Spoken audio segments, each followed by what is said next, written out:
Hello guys, in this video I'm gonna show you how to delete games from PS5 collection and library. First of all, come to the home screen, then move toward right until you find an option called game library. Open it, then press R1 to go to collection and you will find all of the games you have available inside your PS5 collection.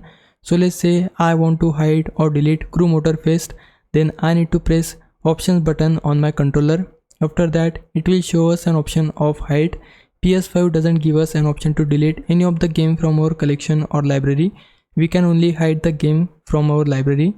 Once you select this option, then the game will be hidden on your library. If you want to find it, then move toward left inside your collection, select sort and filter, scroll down and you will find hidden items. Enable it to see all the hidden games. So this is the way PS5 doesn't have an option to delete any of the game. Hope this helps. If it did, please like this video and subscribe my channel. For now, thanks for watching. Bye bye.